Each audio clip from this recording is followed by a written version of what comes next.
Hello, my wonderful, beautiful friends. Guys, welcome back to r/IDontWorkHereLady, where people get mistaken as employees when they aren't. Guys, I hope you enjoyed today's stories. Steve-O's gonna throw up an email link if you want to submit your stories and post, and don't forget to hit that subscribe button if you aren't already. We're diving in. So, a little bit of background. I have an almost 2-year-old who's a bit of a finicky eater, as many kids that age are.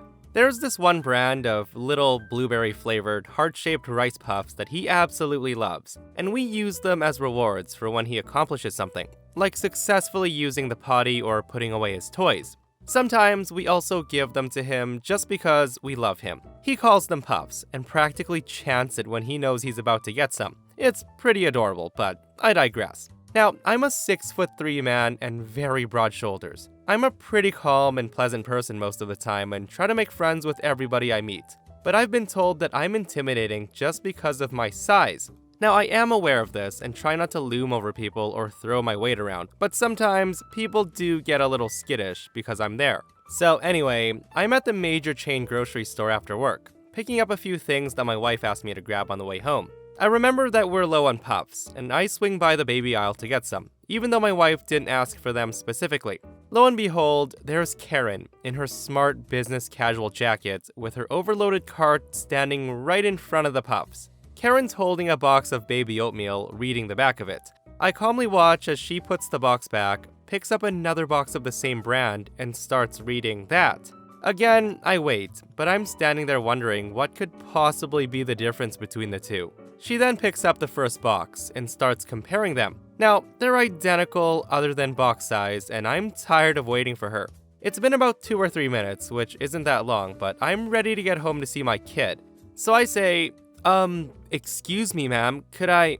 Now, Karen, without looking up, says, I don't work here. I told her, right, could I please... She says, I said, I don't effing work here. Now, she says that as she glares death at me. I said, yeah, I get that, I just need...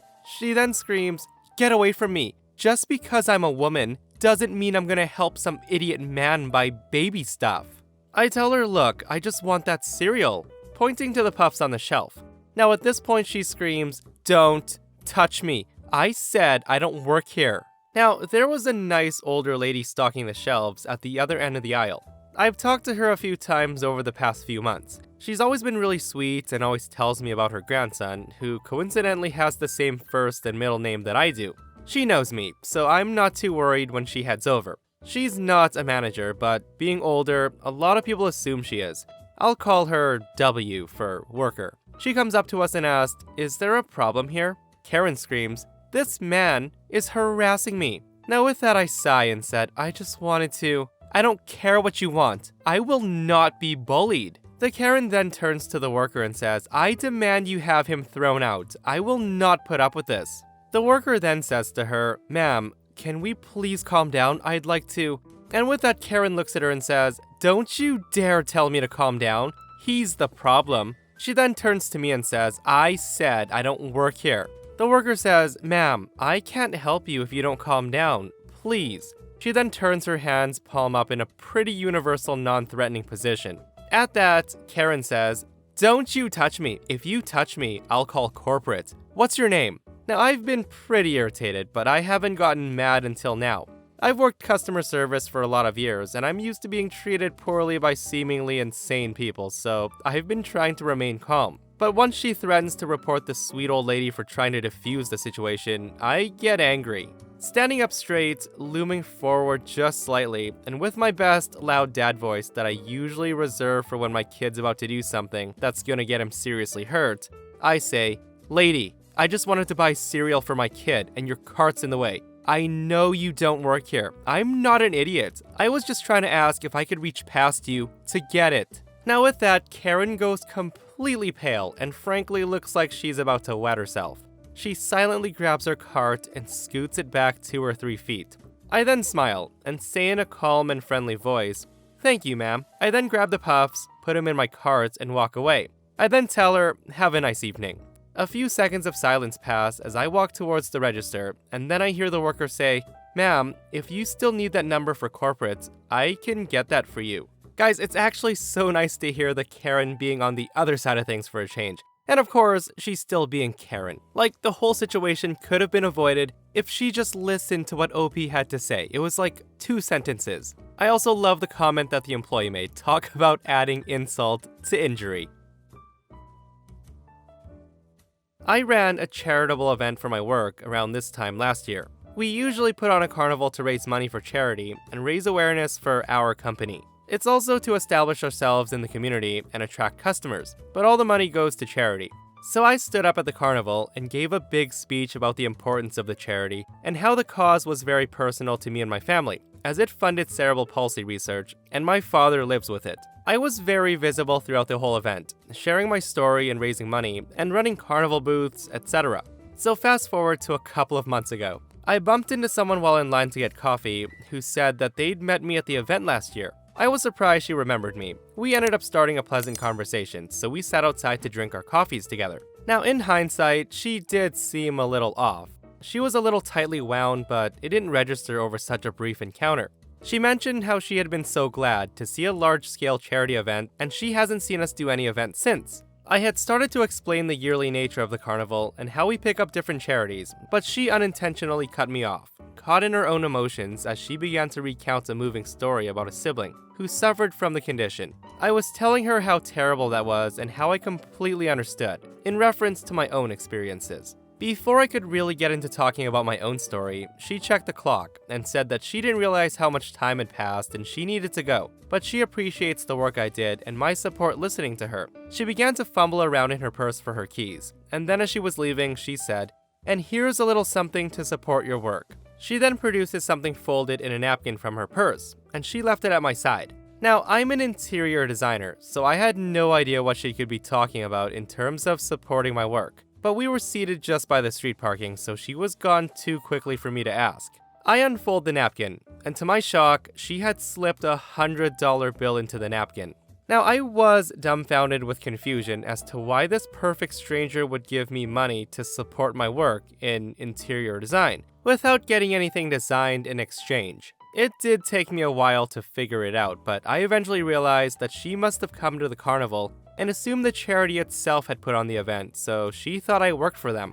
It took me about 10 to 15 minutes to realize, so it was far too late to try to catch up to her, and all we'd exchanged were first names. I didn't even know where she worked. So without any hopes of tracking her down, I figured the best thing to do was to donate the money to charity on her behalf. So I did, and that was that. Fast forward to last month. Somehow or another, this woman came to realize that I don't work for the charity, but I'm in fact in the for-profit sector. The woman left a message on my work phone, half angry, half embarrassed, saying that she was willing to forego holding me accountable if I paid her back in full. Now the problem is, I didn't have the money anymore. I donated it. I did explain this to her, but she wanted proof. I left her a message explaining that the company ran a carnival event to raise money for charity, but that we aren't the charity ourselves, and that I absolutely did donate her money to charity so she could rest assured. I didn't hear anything back for about 3 days. On the 4th day after I left the message, the police show up at our firm's headquarters looking for me. We're almost all working remotely because of COVID, so they terrified our teenage receptionist. I was also scared half to death because I had to have a serious meeting with my boss in which she asked if I had misrepresented myself as a charitable worker and collected donations for my personal gain. My boss said that this is because of the claims that the woman made to our business, and that's when she got the police involved. The woman had called the police and accused us of masquerading as a charity and scamming people out of money, so the police came to confirm that we were operating a legitimate business. They saw nothing out of the ordinary, obviously, and that was that. Or so we thought. So fast forward to a week later. My boss then gets a letter from a lawyer, and I don't know exactly what it said, but it accused us of scamming this woman and demanding her money be returned. Now, I wish I could have just provided proof of the donation, but I have thousands of emails, and I delete most of them. And I could not for the life of me find the confirmation email that reflected my donation. So instead, my boss made another $100 donation to the charity and took a screenshot, and then sent it to the lawyer. We haven't heard from the lawyer since, so I don't think she was wild about representing the woman in the first place. We've still gotten a couple of crazy phone calls from the woman, saying that since the date on the $100 donation is so recent, it means we still had the money, and we should have just returned it to her when asked. Anyways, my boss explained that we did donate it the first time, and that this was a second donation to settle her concerns, and it's not helped. Eventually, we just block her number. So the worst part is, due to COVID, we aren't even having a carnival this year. She'll be even more convinced that we're making this whole thing up. Guys, what an unfortunate event. So let me get this straight. The woman gives a complete stranger $100 in a napkin, and she doesn't even bother to get a receipt for the donation. And on top of that, all she said was, "This is a little something to support your work." Now, as far as OP is concerned, that could have been considered a gift. She's also lucky that she gave it to someone who actually cared and passed it on to the charity for her. But what does OP get in return? She gets the cops called, and she gets in a lot of trouble, and the boss had to donate an extra $100. What a crazy ride that was, guys. Okay, so I was out to eat at a cafe in a rather nice botanical garden with my parents, my brother, and his fiance for my brother's birthday. The restaurant has a kind of confusing setup, where they seat you and then give you a menu. But then you go up to this counter type thing, tell them what you want off the menu, pay, and then take your food back to your seat. You also self-bus, and they have bins to put dishes in, and a cart to put the menus back on. So after my family got our food and stuff settled, I grabbed all of our menus to take them and put them back on the cart. As I was walking through the tables, an older lady stops me and politely asked if I could take their table's menus, holding out the stack to me. I tell the lady, "I don't work here, but I don't mind taking your menus." I now have a hefty stack of menus, around 10, I think. I wasn't quite struggling, but I wouldn't have been able to hold any more if I wanted to, as their menus are on their own clipboard. I begin walking towards the menu card again, and the next table I pass by, this grumpy old woman snaps her fingers at me. Now I stop, mostly because I'm taken by surprise and mildly insulted that someone thinks it's okay to snap their fingers at someone, even if I was the wait staff. As soon as I stop, she grabs a stack of menus from her table and shoves them at me with a very surprising force for a woman of her age and size. The menus hit my arm very hard, causing the other menus to cascade out of my hands. Everyone in earshot turns to look at me. At this, I start to blush and start picking up the menus that I dropped. Meanwhile, this lady's loudly clearing her throat and still brandishing her menus at me. Now, I'm very shy, and I do hate the feeling of having eyes on me, so my brain is in panic mode, and I really don't know what to do. Luckily, at that moment, I saw my dad, who saw everything. He comes over to intervene. I just finished picking up the menus and straighten up to see my dad fuming standing next to me. Now, my dad is 6'3" and about 250 pounds. He's also 60 years old, and he's a gentle giant, but he can look extremely threatening when he's pissed. He then politely asks the lady if there's a problem. Now, obviously mistaking him for some sort of a manager, she says, "No, everything's fine. You just have some very clumsy waitstaff." She then gives me a smug look and once again thrusts her stack of menus at me. My dad changes his tone of voice to be much quieter and slightly more threatening and says, "That's not a waiter. That's my daughter that you just physically assaulted." I don't think I've ever seen someone change their demeanor so quickly in my life. Her smug smile melts and she just starts blustering out an apology.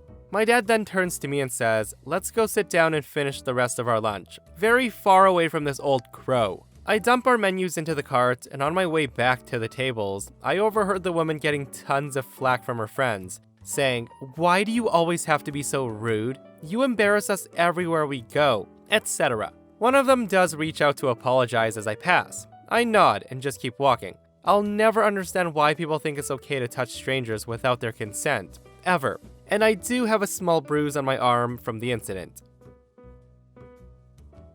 About 14 years ago, I was working at my local Walmart. I was put in charge of watching the self-checkouts on a slow day. I will admit that back then, I was inexperienced with people and lazy, but my few months there had taught me a lot about how nasty people can get. So a mom comes in rushing to the self-checkout with a sick kid in her cart. The kid does not look well, and I hear him saying as they come up, "I don't feel good, Mom. I just want to go home." Mom clearly understands that her kid has become sicker since they came in, and she's trying to rush to get him home now. She's trying to soothe him, while fumbling with groceries and bare essentials like soup and boxes of tissues. She says, "I know, sweetie, I'm sorry. Mommy's going as fast as she can." Well, along comes a rich man. Now, I call him a rich man because he has on what has to be the most expensive suit I've ever seen. Full business. He's got a gold watch, a tie, pricey shoes, perfect haircut, he's fit, and he's carrying a lot of coffee. Everything about him makes me glad that this is a self-checkout, because my track record with rich folk treating me bad here is almost 100%. He begins checking out directly across from the mom and the sick kid, his back facing them. Suddenly, the kid starts to squirm, and he says, Mom, I need to go to the bathroom." Mom looks up from the self-checkout and sees that her son's not gonna make it through the checkout. She practically flies around the carts, picks him up, and then he projectile vomits across the self-checkout all over the man's expensive jacket. Now my jaw drops. This can't be real. As I begin to react, I'm watching the man. He immediately drops his coffee and he's stunned for a moment when something I was not ready for happens. The man turns around, quickly removes his jacket, dumps it on the floor, and walks quickly to the mom. The mom is comforting her crying child, with her eyes practically begging for mercy at this point. The rich man asked, "Is he okay?" I then walk up with towels, already on the radio for cleanup, and hand him one. He then uses it to clean up the mom. The mom tells him that her son might have the stomach flu, and she just needed to pick up some items to take care of him, and that she's so sorry. The rich man says, "It's okay, let's just get him cleaned up." The mom seems to finally really see the man and how he's dressed for the first time, and what happened to him. And she says, "Oh my goodness, I'm so sorry. Do you work here?" The rich man, wiping vomit off her back while I start on the floor, says, "No ma'am, I'm just a dad myself. I hate seeing a kid not feeling well." The mom was so embarrassed that she didn't really speak again, other than the meager thank you as we finished cleaning up, and the rich man helped her finish checking out.